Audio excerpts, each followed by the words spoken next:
ముఖ్యంగా డైరీ ఫామ్లో మనకు ఉండాల్సింది ఏంటి? ఎవరన్నా ఏమంటారు?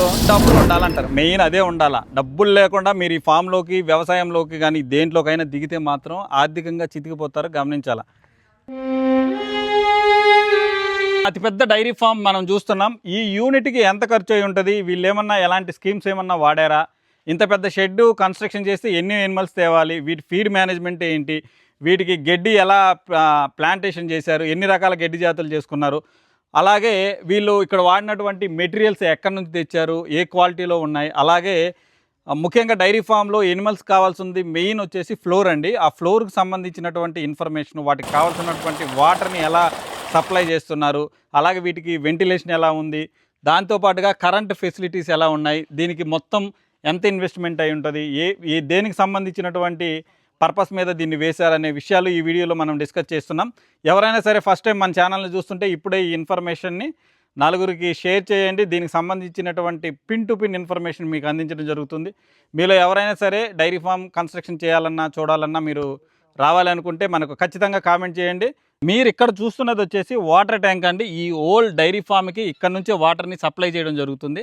ఏంటంటే ఇది రెడ్ సాయిల్ కాబట్టి కింద బేస్ ఎంతైతే స్ట్రాంగ్గా ఉంటుందో ఈ కన్స్ట్రక్షన్ కూడా అంతే స్ట్రాంగ్గా ఉంటుంది. కాబట్టి వీళ్ళు మంచి మెటీరియల్తోనే వీళ్ళు కన్స్ట్రక్షన్ చేయడం జరుగుతుంది. ఇది మొత్తం కంప్లీట్ అయితే దీని స్ట్రక్చర్ ఎలా ఉంటుందో మనం చూసుకునే ప్రయత్నం చేద్దాం. ప్రస్తుతానికైతే కన్స్ట్రక్షన్లోనే ఉంది కాబట్టి మనం ఫీడ్ని స్టోర్ చేసుకోవడానికండి. అలాగే కుట్టి పట్టుకొని ఇక్కడ నుంచి సప్లై చేయాలనే ఆలోచనతో ఇదైతే కన్స్ట్రక్షన్ చేశామని మనతో అన్నారు. మళ్ళీ వాళ్ళు ఏమన్నా ఆలోచన మార్చుకున్నారేమో. చూసారుగా విశాలంగా ఉందండి ఈ షెడ్ కూడా. ఊరికి చాలా దూరంగా ఉంది. ఇక్కడంతా గెడ్డ అయితే ప్లాంటేషన్ చేయాలని చెప్పారు. వర్షాలు పడుతున్నాయి, మాకు స్టార్ట్ అయ్యాయి. ప్రస్తుతానికైతే వేరే దిక్క ఒక 5-6 ఎకరాల్లో సూపర్ నెఫిర్ ఉంది, ఎడ్జులూసును కూడా వేస్తున్నారు. మన ఎనిమల్ పర్పస్ ఫస్ట్ ఫేజ్లో ఏంటంటే బ్యాచ్ల వైజ్ తెస్తారు, ఒకేసారి అన్ని ఇస్తారు. కాబట్టి ఆ బ్యాచ్లకి ఎంతైతే గెడ్డ అవసరమో అంతవరకు వీళ్ళు ఇక్కడ ప్లాంటేషన్ చేశారు. ఈ యూనిట్లో కంప్లీట్గా మ్యాన్ పవర్ని తక్కువ వాడి మిషనరీస్ని ఎక్కువ వాడాలనేది వాళ్ళ ఆలోచన. అసలుకి ఈ ఎన్డీడీబీ వాళ్ళు ఈ స్కీమ్ని ఎందుకు ఇచ్చారు అంటే ఈ ఊర్లో ఉన్నటువంటి రైతులకు కానీ, లేకుంటే ఈ ఊరికి పక్కన ఉన్నటువంటి రైతులకు కానీ మంచి క్వాలిటీ కలిగినటువంటి దూడల్ని రైతులకి తక్కువ ధరలు అందించాలనే ఉద్దేశం మీద ఈ ఫామ్ని అయితే వీళ్ళు కన్స్ట్రక్షన్ చేశారండి. గవర్నమెంట్ కూడా ఆ పర్పస్ మీదే వీళ్ళకి సబ్సిడీ ఇవ్వడం జరిగింది. ఇది ప్రస్తుతానికైతే లేదు, ఎన్డీడీబీ స్కీమ్ కింద అయితే ఇది ఇవ్వడం జరిగిందండి. మొత్తానికి చూసారుగా 2 పెద్ద షెడ్స్. అలాగే ఇవి వచ్చేసి ఫీడ్కి, మిగతాది అయితే ఇది వాళ్ళు ఏమనుకుంటున్నారు మనకు ఐడియా లేదు. ఇది చాకలకొండ గ్రామానికి నియర్ బై 3 కిలోమీటర్ల దూరంలోనే ఉంటుంది ఈ డైరీ ఫాము. ఫస్ట్ ఫేజ్ కింద ఫస్ట్ అక్కడ చూస్తున్నారుగా ఆ డైరీ అయితే కంప్లీట్ అయిపోయింది. ఇప్పుడు ఫస్ట్ ఫేజ్లో అక్కడికి ఎనిమల్స్ తీసుకొని రావాలనే ప్రయత్నాలు అయితే చేస్తున్నారు. జూలై ఫస్ట్ వీక్ అయితే ఎనిమల్స్ వస్తాయండి. ఎవరైనా సరే డైరీ ఫామ్ చూడాలి, కన్స్ట్రక్షన్ చేయాలనుకుంటే మాత్రం మనం కంపల్సరీ మన ఛానల్ని సబ్స్క్రైబ్ చేయండి. అలాగే ఈ డైరీ ఫామ్ని చూపించే ప్రయత్నం అయితే పక్కా నేను చేస్తాను. ఎందుకంటే డైరీ ఫామ్ ప్రస్తుతం ఎవరైనా పెట్టాలనుకున్నప్పుడు నాలెడ్జ్తో పెట్టుకోండి, అప్పుడు మాత్రమే మీకు ఇందులో సక్సెస్ ఉంటుంది. మీరు గమనిస్తే ఇన్వెస్ట్మెంట్ని ఎంత తక్కువ చేయాలో అంత తక్కువ చేశారండి. ఇక్కడ చుట్టూరు చెట్లు, ఆ జామాయిల తోట ఉన్నాయి కదా, దీని చుట్టూరు కూడా చుట్టూరు చెట్లు వేస్తామన్నారు. అలాగే షెడ్ లోపల ఫ్యాన్స్ పెడతారు, అలాగే ఫాగర్స్ పెడతారు. ఎందుకంటే ఎనిమల్ స్ట్రెస్ కాకుండా, మిల్క్ ఈల్డింగ్ తగ్గకుండా ఉండడానికి వెటనరీకి సంబంధించినటువంటి వైద్యులు ఏమైతే చెప్పారో కంప్లీట్ నాలెడ్జ్తో ఈ డైరీ ఫామ్ని అయితే కన్స్ట్రక్షన్ చేయడం జరిగింది. మీరు చూస్తే చూడండి, హైట్ కూడా చాలా ప్రాపర్గా ఉంది. వెంటిలేషను, గాలి, వెలుతురు అవన్నీ ప్రాపర్గా వస్తాయి. కాబట్టి డైరీ ఫామ్లో మెయిన్ స్ట్రెస్కి గురి కాకూడదంటే షెడ్ని మనం అట్లీస్ట్ ఎలా మధ్యలో 12 ఫీట్స్ to 14 ఫీట్స్ హైట్ ఉండి, ఇక్కడ మీరు చూస్తున్నారు కదా ఈ హైట్ 10 ఫీట్స్ కానీ ఉంటే ఎనిమల్స్కి ఏంటంటే పర్ఫెక్ట్గా సూట్ అవుతుంది. ఎప్పుడైనా సరే మనం డైరీ ఫామ్ కన్స్ట్రక్షన్ చేసుకునేటప్పుడు వెంటిలేషన్కి మనం డైరీ ఫామ్ కన్స్ట్రక్షన్లో వెంటిలేషనే ఫస్ట్ ప్రయారిటీ. ఎందుకంటే అవి పేడ పెట్టినా, లేకుంటే గ్యాస్ ఫామ్ అయిపోయినా కూడా అవి స్ట్రెస్కి గురవడం, మిల్క్ ఈల్డింగ్ తగ్గడం, డిసీజెస్ రావడం, అలాగే చాలా ఇంపాక్ట్ ఉంటుంది అన్నమాట. వెంటిలేషనే మెయిన్ ప్రయారిటీ. ఇదిగోండి, ఇదేనండి మెయిన్ మనకు డైరీ ఫామ్. ఇది కంప్లీట్ అయింది. దీంట్లోకి మాత్రమే ఫస్ట్ ఫేజ్లో ఎనిమల్స్ అయితే ఇక్కడ సెటప్ చేయడం జరుగుతుంది. అసలుకి దీంట్లో ఏ విధమైనటువంటి మెటీరియల్స్ వాడారు, ఎలా చేశారనే విషయాలు ఈ వీడియోలో చూసుకుందాం రండి. గవర్నమెంట్ నుంచి వచ్చేటువంటి సబ్సిడీలు కానీ, లేకుంటే మీకు వేరే ఆలోచనలో ఉంటే మాత్రం ఖచ్చితంగా అవి ఇంప్లిమెంటేషన్ చేసే విధంగా మీ ఆలోచనలు ఉండాలి. ఒక ఫామ్ పెట్టాలంటే ఖచ్చితంగా సొంత డబ్బులు, మీ సొంత భూమి, అలాగే మీకు దాని గురించి అవగాహన, దగ్గరలో మీకు వెటనరీ సపోర్ట్ ఉందా లేదా అని ఇవన్నీ పరిశీలించిన మీదటే మీరు ఫార్మ్స్ కానీ ఏదన్నా ఏ ఫామ్ అయినా పెట్టుకోండి.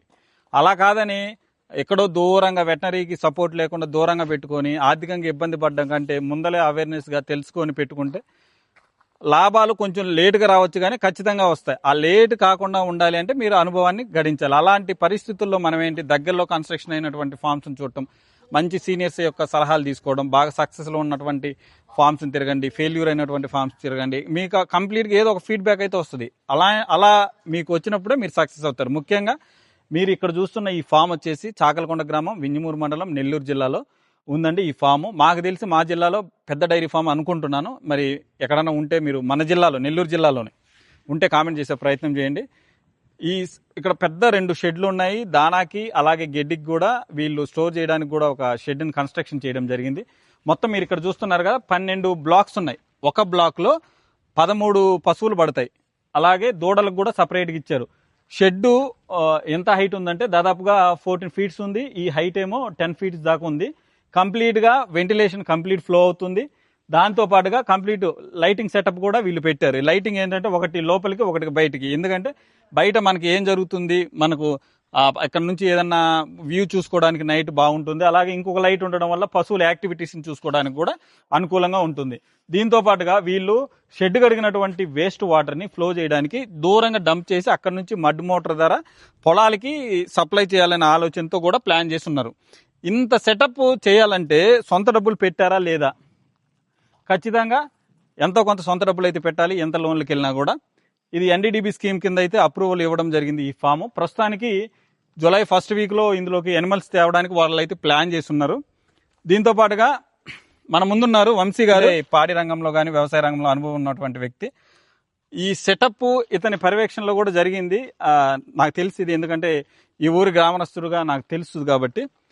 ఈ సెటప్ మీరు ఎవరైనా సరే కొత్తగా డైరీ ఫామ్ పెట్టాలంటే, మీకు ఇన్ఫర్మేషన్ తెలియాలంటే, మీకు ఎవరైనా సరే దీనికి సంబంధించినటువంటి కంప్లీట్ సెటప్ గురించి తెలుసుకోవాలంటే కామెంట్ చేయండి. పర్సనల్గా మన ఛానల్ని ఫాలో అయ్యి అలాగే యూట్యూబ్ని సబ్స్క్రైబ్ చేయండి. దీనికి సంబంధించినటువంటి ప్రతి ఇన్ఫర్మేషన్ మీకు షేర్ చేస్తాను. అలాగే మీరు వస్తే చూపించే ప్రయత్నం కూడా నేను చేస్తాను. వంశీ, మీరు ఇక్కడ చూస్తున్నటువంటి ఈ ఫామ్కి వాస్తవంగా ఎన్ని రోజులు టైం పట్టి ఉంటుంది కన్స్ట్రక్షన్ చేయడానికి? మామూలుగా వీళ్ళకి NDDB ద్వారా స్కీమ్ ద్వారా వచ్చిందని వాళ్ళు ఫార్మర్స్ నన్ను అప్రోచ్ అయ్యారు. అప్రోచ్ అయిన తర్వాత మనం ఏం చేసామంటే సైట్ విజిట్ చేసి, ఓకే, అది మనం ఏంటంటే మనం ఫస్ట్ సెటప్లో ఏంటంటే వెంటిలేషన్ ప్రధానం. మనమేమో చూడండి, మీరు ఫేసింగ్ ఏమో ఈస్ట్ వెస్ట్ ఉంటుంది, వెంటిలేషన్ ఏమో నార్త్ సౌత్ ఉంటుంది. ఈ చేసే క్రమంలో ఇక్కడ మీరు గమనించారా లేదో, యాక్చువల్ నేల కంటే ఇది దాదాపు 3 ఫీట్ హైట్ ఉంది. అవును, ఇది మెయిన్. ఎందుకంటే ఫార్మింగ్ లో కానీ లేదా పశువుల ఏ రంగంలోనైనా మనకు వచ్చేసి యానిమల్ ఎప్పుడు అప్లో ఉందంటే ఈ పాములు కానీ తేలు కానీ తొందరగా ఎక్కలేవు. వీళ్ళు ఇట్లా 12 బ్లాక్స్ కి మనం ఇచ్చినప్పుడు నేను చెప్పాను ఆ రోజు, ప్రతి దాని నుంచి కూడా బ్లాక్ పెట్టారు కదా, రేపు వాళ్ళు ఇక్కడ ఒక కాలువ కడతారు అనమాట, ఒక 2 ఫీట్స్ వెడల్పు. ఇక్కడ ఈ డిస్టెన్స్ నుంచి 2 ఫీట్స్ పెడతారు. పెట్టి ఇక్కడ నుంచి వచ్చిన వాటర్ అంతా అక్కడ మడ్లో డంప్ చేసి ఆ కెనాల్లో చేశారు, చూసారు కదా, అక్కడ నుంచి మనం పొలానికి వేసుకుంటాం. దీని ద్వారా ఉపయోగం ఏంటంటే 2 విధాలు. ఇప్పుడు మనం నేచురల్ పద్ధతిలో గడ్డి పెంచుతాము. రెండోది రసాయన ఎరువులు కానీ మిగిలినటువంటివి కూడా ఏమి వాడకుండా అటువంటి గడ్డిని తిన్న తర్వాత ఆ పశువు ఇచ్చే పాలు కూడా ఆర్గానిక్ మోడ్ లోనే జరగాలనేది ఇంపాక్ట్ ఉంది. అంతే. మీరు ఇక్కడ ఇంకొకటి కూడా గమనించారు, ఈ షెడ్ నుంచి ఇక్కడ నుంచి ఒక 20 ఫీట్లు లెంగ్త్. అవును, చూసారు కదా ఈ డిస్టెన్స్. అవును, ఇది ఎందుకంటే మనం గడ్డి అవి కోసుకొచ్చినప్పుడు అక్కడ యాక్చువల్ గా కట్ చేసి తీసుకొస్తాం వెహికల్లో, వచ్చి ఏ బ్లాక్ ఆ బ్లాక్ వేసుకుంటూ వెళ్ళిపోతారు. ఇక్కడ దాని ముందు వేసేసుకుంటే వాళ్ళు అక్కడ నుంచి చేస్తారు. ఈ మిగిలిన గడ్డిని మీ కింద ఫస్ట్ లో చూసారు కదా మీరు, అక్కడ వచ్చేసి మిగిలిన చాపింగ్ కానీ స్టోరేజ్ కోసం అని అదేసారు. దీనివల్ల ఏంటంటే మనకు వచ్చేసి రోడ్ వేగా ఉంటది. రెండోది మనం మిషనరీస్ వాడినప్పుడు ప్రెషర్ ఉండదు. వర్కర్ ని పెట్టుకున్నప్పుడు కూడా వాడికి పని పడేది కూడా చాలా తగ్గుతుంది. మీరు ఇందాక చెప్పారు ఈ లైట్స్ ఇంత ఎందుకు ఖర్చు పెట్టారని అన్నప్పుడు మేమేందంటే ఇది కంప్లీషన్ అయిన తర్వాత సీసీ కెమెరాస్ పెడతారు చుట్టూ. సీసీ క్యామ్ పెట్టినప్పుడు మనం ఎక్కడున్నా కానీ ఆ లైట్ రెజల్యూషన్ అనేది బాగా ఎనిమల్ మీద పడినప్పుడు కానీ లోపల ఏం జరుగుతుందో, ఎప్పుడైనా పాడి పరిశ్రమలో కానీ ఎక్కడైనా కానీ షెడ్ లోపల ఏం జరుగుతుందో షెడ్ బయట కూడా మనం మానిటరింగ్ చేసుకోవాలి. ఓకే, మనం బయట ఉన్నా కూడా మానిటరింగ్ చేయగలగాలి, చెయ్యాలా. అప్పుడు ఏంటంటే బయట ఎవరెవరు వస్తున్నారు, మన షెడ్లోకి ఏమన్నా వేరే పశువులు వచ్చి పడుతున్నాయా వీటి మీద. ఎందుకంటే మనం వచ్చేసి షెడ్ లోపల కట్టేస్తుంటాం మన పశువుల్ని. తప్పించుకున్న వచ్చిన పశువులు పడ్డప్పుడు వాటి మీద పడ్డప్పుడు అవి భయపడడం కానీ, కొంచెం ప్రెగ్నెన్సీ ఉన్నప్పుడు అబార్షన్లు అటువంటివి అయితే ఉంటాయి. కాబట్టి ఈ లైటింగ్ ఉండడం సీసీ కెమెరాల ద్వారా ఏంటంటే చుట్టూ ఒక 20 to 50 మీటర్స్ దూరం నుంచి ఆ రెజల్యూషన్ ద్వారా మనం మానిటరింగ్ చేసుకోవచ్చు. మీరు ఇంకొక విషయం గమనిస్తే వాటర్ డైరెక్ట్గా పడకుండా దోణి లాంటిది పెట్టారు. ఈ వాటర్ అంతా పోయి ఆ చివరిలో పడేటట్టు అక్కడ నుంచి ఆ కెనాల్లోకి వెళ్ళి అక్కడ నుంచి వాళ్ళు మడ్ మోటార్ పెట్టుకొసుకొని పొలానికి, అంటే మన గడ్డి పెంచుకునే దానికి మాత్రం పంపిస్తామని మనతో తెలియజేయడం జరిగింది. ఇంకో విషయం మీరు గమనించండి, వీళ్ళు చేసినటువంటి ఒక మిస్టేక్ నాకు అనిపించింది ఏంటంటే, కొత్తగా కన్స్ట్రక్షన్ చేసిన వీళ్ళు చెట్లు వేసుకోకపోవడం అనేది ఒక మిస్టేక్ అండి. వాళ్ళు తర్వాతనే వేసుకుంటారేమో, ఖచ్చితంగా వేస్తారు. అంటే మనకి ఇప్పుడు కానీ ప్లాంటేషన్ చేస్తే వితిన్ 1 yearలో మంచి చెట్లుగా గ్రో అవుతాయి. ఇప్పుడు ఇంకా ప్రాపర్గా నీడ పట్టడం, ఎంతో కొంత ఇన్వెస్ట్మెంట్ మనకు సేవ్ అవుతుంది. ఇందులో మనం ఇంకొకటి ఏం గమనించాలంటే, ఈ ఫ్యాన్స్ కూడా పెడతారు. ఆ ఫ్యాన్స్ సెటప్, ఫాగర్ సెటప్ పెట్టుకుంటే ఇది కంప్లీట్గా ఫుల్ఫిల్ అయినట్టే ఈ ఫామ్. మీలో ఎవరైనా సరే డైరీ ఫామ్ పెట్టాలంటే డబ్బులు ఉంటేనే పెట్టండి. డబ్బులు లేకుండా లోన్స్కి వెళ్తాము, లోన్స్తో వస్తే మనము బాగా సక్సెస్ అయ్యి ఆ డబ్బులు కడదాం అనుకుంటాం. అప్పుడు ఏమవుతుందంటే షెడ్కి ఎనిమల్కే సరిపోతాయి, వాటి ఫీడింగ్కి మనకు డబ్బులు సరిపోవు. కాబట్టి అప్పుడు అప్పులకు వెళ్ళి ఆ అప్పులు వడ్డీలు కట్టుకోవడానికి సరిపోతుంది. కాబట్టి మీలో ఎవరైనా సరే ఫామ్ పెట్టాలనుకున్నప్పుడు ఇంట్లో వాళ్ళ సపోర్టు, మీ సొంత డబ్బులు, మీ సొంత ల్యాండ్, ముఖ్యంగా వాటర్ సోర్సు ఇవన్నీ అనుకూలంగా ఉంటే మాత్రం ఏ ఫామ్ అయినా పెట్టండి. అలాగే వెటనరీ సపోర్ట్ లేకుండా మీరు ఫామ్లోకి దిగొద్దండి. ఎందుకంటే వైద్యం నారాయణ హరి అన్నారు తప్ప సొంతంగా మనం చేసుకొని దీన్ని బిల్డ్ అయ్యేదైతే చాలా కష్టం. అందువల్ల ఏంటంటే దీనికి సంబంధించినవి ఫుల్ ఇంటర్వ్యూ ఎనిమల్స్ వచ్చినప్పుడు నాకు తెలిసి July 1st వీక్లో వస్తాయి. అప్పుడు కంప్లీట్గా మీకు యూనిఫామ్ హోమ్ టూర్ చేసి మీకు చూపించడం జరుగుతుంది. నేను చెప్పే సలహా ఏంటంటే, ఇన్ఫ్రాస్ట్రక్చర్ మీద పెట్టే ఖర్చు కంటే కూడా యానిమల్ మీద పెట్టండి. అవును, నీ ఫాము ఒక 10 సంవత్సరాల పాటు సస్టైన్ అవుతుంది, సక్సెస్ఫుల్ అవుతుంది. మనోళ్ళు ఏం చేస్తారంటే అవగాహన లోపంతో ఇన్ఫ్రాస్ట్రక్చర్కి ఏమో ఎక్కువ డబ్బులు పెడతారు, యానిమల్ కాడికి వచ్చేటప్పుడేమో తక్కువ పెట్టినప్పుడు. నీకు డైరీ ఫామ్ అనేది యానిమల్ ఉంటే కదా ఇన్ఫ్రాస్ట్రక్చర్ యూజ్ అయ్యేది. యానిమల్ లేకుండా ఇన్ఫ్రాస్ట్రక్చర్ ఏం చేసుకుంటారు? అందువల్ల మంచి యానిమల్ అనేది మన డైరీలోకి రాదు. రైతు చెప్పడం ఏంటంటే ఇన్ఫ్రాస్ట్రక్చర్కి తక్కువ పెట్టండి, ఎనిమల్కి ఎక్కువ పెట్టండి.